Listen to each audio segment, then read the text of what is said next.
পুঁজিবাজারে চলছে হাহাকার। বিএসইসির নতুন আইন ও রাজনৈতিক অস্থিতিশীলতায় গেল ৪ মাস ধরে হচ্ছে ধারাবাহিক দরপতন। বিএসইসি সময় বেঁধে দিলেও তার তোয়াক্কা না করে হাউসগুলো করছে ফোর্স সেল। বিস্তারিত সানি আহমেদের প্রতিবেদনে। দীর্ঘ পতন থেকে যখন বাজার ঘুরে দাঁড়ালো তখন অনেকেই নিয়ে এসেছিলেন নতুন বিনিয়োগ। লোকসান কমার পাশাপাশি মুনাফাও করেছিলেন বিনিয়োগকারীরা। কিন্তু এনবিআর থেকে শুরু করে বিএসইসি স্টক এক্সচেঞ্জ কিংবা বাংলাদেশ ব্যাংক বিনিয়োগকারীদের সে মুনাফা সহ্য করতে পারেনি। কম দরে শেয়ার কেনার ফন্দি করে যারা টাকা নিয়ে বসে থাকেন তারাও নিয়মিত আগুনে ঢেলেছেন ঘি। সবশেষ নতুন মার্জিন আইন দীর্ঘমেয়াদে বাজারের জন্য ইতিবাচক হলেও বর্তমানে এর কার্যকারিতায় ঋণ গ্রহীতা বেশিরভাগ পড়েছেন ফোর্স সেলের আওতায়। যদিও কমিশন ৬০ দিনের সময় বেঁধে দিলেও হাউসগুলো নিয়েছে বিএসইসির বিপক্ষে অবস্থান, জোর করে বিক্রি করছে শেয়ার।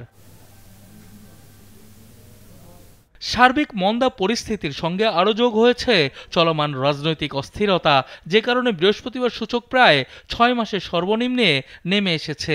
একদিনেই বাজার মূলধন হারিয়েছে প্রায় ৮,০০০ কোটি টাকা। বর্তমানে অ্যাক্টিভ প্রায় ১৫ লক্ষ থেকে ২২ লক্ষ অ্যাক্টিভ বিনিয়োগকারী রয়েছে। এই বর্তমান পুঁজিবাজারের নিয়ন্ত্রণ সংস্থা বিনিয়োগকারীদের স্বার্থ সুরক্ষা করতে পারে নাই এবং বাজার উন্নয়নে ব্যর্থ হয়েছে। বিএসইসির ভিতরে যারা দুর্নীতিবাজ কর্মকর্তা কর্মচারী রয়েছেন তাদেরকে দ্রুত চিহ্নিত করে অপসারণ করতে হবে। এদিকে আসন্ন নির্বাচন প্রায় নিশ্চিত। নতুন সরকার আসলে তৈরি হবে নতুন বিনিয়োগ সুযোগ। তবে যেই ক্ষমতায় বসুক পুরনো ভুল থেকে শিক্ষা নিতে হবে বলছেন বিশেষজ্ঞরা। যে যখনই একটা সরকার আসবে ওই সরকার যদি স্টেবল সরকার হয়ে থাকে, মার্কেটে কিন্তু অনেক রকমের অপরচুনিটি হয়তোবা ক্রিয়েট হবে, তারা যদি ভালো ভালো মানুষকে নিয়োগ দিতে পারে।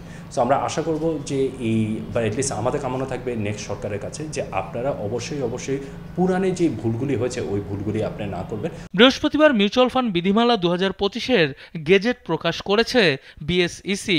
নতুন বিধিমালা অনুযায়ী মিউচুয়াল ফান্ডের অর্থ বিনিয়োগ করতে হবে তালিকাভুক্ত কোম্পানির শেয়ারে। এতে বাজারের গতি অনেক বৃদ্ধি পাবে এমনটাই মনে করছেন সংশ্লিষ্টরা। সানি আহমেদ, নাগরিক, ঢাকা।